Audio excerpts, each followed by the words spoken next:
নমস্কাৰ বন্ধু বান্ধৱীসকল, স্বাগতম জনাইছোঁ জব এডুকেশ্যন ইউটিউব চেনেল টুজবলৈ। বন্ধু বান্ধৱীসকল, অসম চৰকাৰৰ শিক্ষা বিভাগৰ পৰা বিজ্ঞাপন প্ৰকাশ কৰিছে LP আৰু UP সহকাৰী শিক্ষক পদৰ কাৰণে। ইয়াৰে মই আজি LP শিক্ষকৰ বিজ্ঞাপনটো লৈ আপোনালোকৰ ওচৰলৈ আহিছোঁ। ইয়াতে বিভিন্ন পদ আছে আৰু বহুতো পদ খালী হৈ আছে। এই পদ পূৰণৰ কাৰণে বিভাগৰ ফালৰ পৰা বিজ্ঞাপনটো প্ৰকাশ কৰিছে। আজি মই সেই বিজ্ঞাপনটোৰ কেনেধৰণে আপোনালোকে এপ্লাই কৰিব, ইয়াতে বয়সৰ সীমা কিমান লাগিব, শিক্ষাগত অৰ্হতা কি লাগিব, টেট লাগিবনে নাই, এই সকলোখিনি বিষয়ে আপোনালোকক আজি মই এই ভিডিঅ'ৰ জৰিয়তে জনাবলৈ চেষ্টা কৰিম। বন্ধু বান্ধৱীসকল, আপোনালোকে যদি এতিয়ালৈকে মোৰ চেনেলটো ছাবস্ক্ৰাইব কৰা নাই তেনেহ'লে চেনেলটো ছাবস্ক্ৰাইব কৰি কাষতে থকা অল নটিফিকেশ্যনটো অন কৰি দিব। আৰু আপোনালোকৰ যদি মোৰ ভিডিঅ'বোৰ ভাল লাগে তেনেহ'লে লাইক কমেণ্ট শ্বেয়াৰ কৰিবলৈ নেপাহৰিব।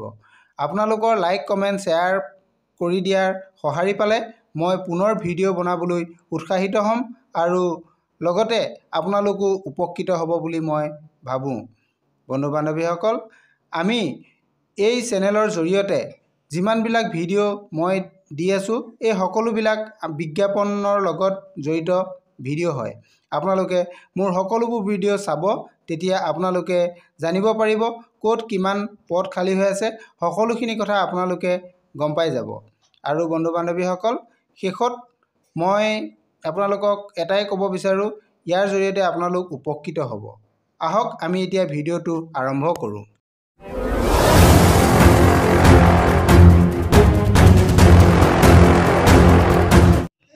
বন্ধু বান্ধৱীসকল,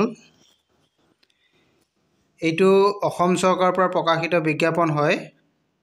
বিজ্ঞাপনটো office of the director of elementary এডুকেশ্যনৰ পৰা প্ৰকাশ কৰিছে। ইয়াতে কিছুমান শিক্ষকৰ পদৰ কাৰণে বিজ্ঞাপন প্ৰকাশ কৰিছে। এইটো LP টিচাৰৰ কাৰণে হয় বিজ্ঞাপনটো। বিজ্ঞাপনটো 26 ডিচেম্বৰ 2023 প্ৰকাশ হৈছে। ইয়াৰ কাৰণে যিটো পদ আছে, টোটেল ইয়াতে পদ আছে 3800টা। আমাৰ LP টিচাৰ পদ পূৰণৰ কাৰণে বিজ্ঞাপন প্ৰকাশ কৰিছে। এইটো আপোনালোকক দেখাই দিছোঁ, 803টা পদৰ কাৰণে বিজ্ঞাপনটো প্ৰকাশ কৰিছে। ইয়াৰ কাৰণে আপোনালোকে অনলাইন এপ্লিকেশ্যন কৰিব লাগিব। ইয়াত কোনো ধৰণৰ অফলাইন এপ্লিকেশ্যন নহ'ব। ইয়াৰ কাৰণে অফিচিয়েল ৱেবছাইট, আমাৰ যিটো এডুকেশ্যন ডিপাৰ্টমেণ্টৰ অফিচিয়েল ৱেবছাইট আছে, এইটো অফিচিয়েল ৱেবছাইটটো আপোনালোকক মই দেখাই দিছোঁ, dee.assam.gov.in। এই অফিচিয়েল ৱেবছাইটত আপোনালোকে গ'লে অনলাইন এপ্লিকেশ্যন কৰিব পাৰিব। ইয়াৰে অনলাইন এপ্লিকেশ্যনটো আৰম্ভ হ'ব আমাৰ ইয়াতে অনলাইন এপ্লিকেশ্যনটো আৰম্ভ হ'ব 2 জানুৱাৰীৰ পৰা আৰম্ভ হ'ব। এইটো 2 জানুৱাৰীৰ পৰা আৰম্ভ হ'ব। মই ডেটটো দেখাই দিছোঁ, 2 জানুৱাৰী 2024 পৰা আৰম্ভ হ'ব আৰু শেষ হ'ব আপোনালোকৰ 2 ফেব্ৰুৱাৰী 2024। অৰ্থাৎ পূৰা 1 মাহ টাইম দিয়া হৈছে। সেই 1 মাহৰ ভিতৰত আপোনালোকে অনলাইন এপ্লিকেশ্যন কৰিব লাগিব। এইটো বুজি পালে আপোনালোকে। এতিয়া আমি আহোঁ, টোটেল পদটোতো আমি অলৰেডি গম পাইছোঁৱেই যে ইয়াতে কিমানটা পদ আছে আৰু ইয়াৰ দৰমহাটো কিমান হ'ব মই সেইটো ক'ব বিচাৰিছোঁ। ইয়াতে দৰমহাটো আপোনালোকৰ পে'মেণ্ট 2 হ'ব, দুটা পে'মেণ্ট হ'ব।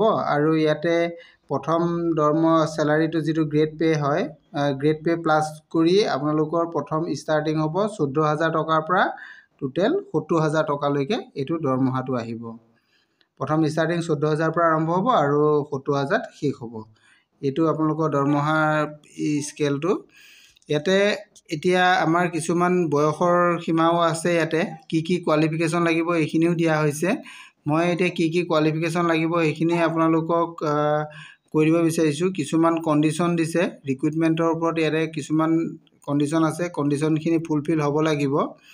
ইয়াৰ কাৰণে প্ৰথম কথাটো হৈছে যে আপোনালোকৰ আছাম টেট বা চেণ্ট্ৰেল টেট, যিকোনো এটা টেট পাছ কৰিব লাগিব। আছামৰ টেট বা চেণ্ট্ৰেল টেট যিকোনো এটা LP কাৰণে পাছ কৰি থ'ব লাগিব। সেইটো কোৱালিফিকেশ্যনটো আপোনালোকক লাগিব, এইটো ইয়াতে উল্লেখ কৰা হৈছে। LP টেট বা এইটো টেট পাছ কৰি ল'ব লাগিব। ইয়াৰ পিছতে আপোনালোকৰ আৰু বয়সটো ঠিক তেনেধৰণে 18 বছৰৰ পৰা 40 বছৰৰ ভিতৰত হ'ব লাগিব। ইয়াৰ কাৰণে কেটেগৰী ৱাইজ ৰিলেক্সেশ্যনো আছে। কেটেগৰী ৱাইজত ৰিলেক্সেশ্যন দিয়া হৈছে। এইটো যদি এক্স ছাৰ্ভিচমেন হয় তেতিয়াহ'লে এইটো 42 বছৰ দিয়া হৈছে। OBC আৰু MOBCৰ কাৰণে 43 বছৰ আৰু SC ST প্লেন ST হিলছৰ কাৰণে দিয়া হৈছে 45 বছৰ। আৰু যদি পাৰ্চন ডিচেবিলিটি হয় অৰ্থাৎ PWD কেণ্ডিডেট যদি হয় তেওঁলোকক 50 বছৰলৈকে ৰিলেক্সেশ্যন দিয়া হৈছে। আৰু বয়সটো 1 জানুৱাৰী 2023লৈকেহে হিচাপ কৰা হ'ব। আৰু ইয়াতে আৰু আপোনালোকক কি জনাবলগীয়া আছে মই গোটেইখিনি চাই আপোনালোকক জনাই দিছোঁ। আপোনালোকক এইটোতো অনলাইন ডেটটো কেতিয়াৰ পৰা হ'ব মই এইটো দেখালোৱেই। আৰু কিছুমান বস্তুৰ প্ৰয়োজন আছে, সেই প্ৰয়োজনীয় বস্তুকেইটা মই আপোনালোকক দেখাই দিছোঁ। ইয়াতে যিখিনি এছিষ্টেণ্ট টিচাৰ লোৱাৰ প্ৰাইমেৰী স্কুলৰ হয় কোৱালিফিকেশ্যনটো মই আকৌ এবাৰ ভালদৰে কৈ দিছোঁ। আপোনালোকৰ এডুকেশ্যনেল কোৱালিফিকেশ্যনটো হায়াৰ ছেকেণ্ডেৰী হ'ব পাৰে। ইয়াতে দিয়া আছে এডুকেশ্যনেল কোৱালিফিকেশ্যনটো হায়াৰ ছেকেণ্ডাৰী বা ছিনিয়ৰ ছেকেণ্ডাৰী ইকুইভেলেণ্ট। ইয়াতে 50% মাৰ্ক হ'ব লাগিব।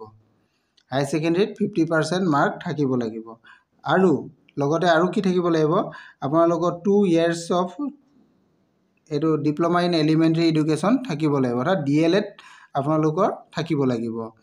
আৰু 2 নম্বৰটো এলিমেণ্টাৰী এডুকেশ্যনটো লাগিব, DLED লাগিব।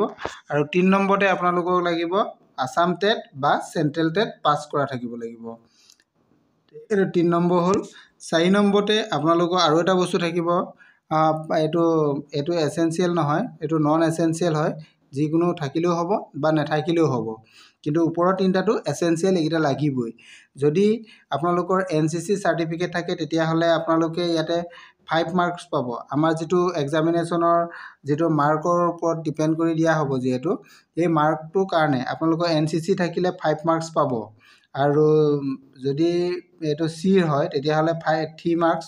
যদি ইয়াতে C চাৰ্টিফিকেট হয় তেতিয়াহ'লে 5 মাৰ্কছ, আৰু B চাৰ্টিফিকেট হ'লে 3 মাৰ্কছ আপোনালোকে ইয়াতে NCC ফালৰ পৰা পাব। আৰু যদি আপোনালোকৰ প্ৰেক্টিছ আছে, প্ৰেক্টিছ হয়, যদি আপোনালোকে কোনোবা স্কুলত আগতে কাম কৰিছে তাৰ যদি আপোনাৰ ডকুমেণ্টছ দিব পাৰে তেতিয়াহ'লে আপোনালোকে ইয়াতে 5 মাৰ্কছ পাব, এইটো এক্সপিৰিয়েঞ্চৰ ওপৰত। আৰু যদি আপোনালোকে কোনোবা বেলেগ ছাৰ্ভিচত আছে তেতিয়াহ'লেও আপোনালোকৰ এইটো প্ৰেক্টিছৰ কাৰণে 5 মাৰ্কছ আপোনালোকৰ 3 নম্বৰটোতো দিয়া হ'ব। এইখিনি হৈ গ'ল। ইয়াৰ পিছত আমি আহোঁ এতিয়া ইয়াতে কি আমাৰ মাৰ্কিংটো কেনেধৰণে হ'ব। যদি আপোনালোক হায়াৰ ছেকেণ্ডেৰী 50%ৰ ওপৰত আছে তেতিয়াহ'লে তাত থাকিব আপোনালোকৰ 5% মাৰ্ক থাকিব। আৰু যদি DLEDৰ যিটো পাৰ্চেণ্টেজ হয় তাৰ ওপৰত 5% থাকিব।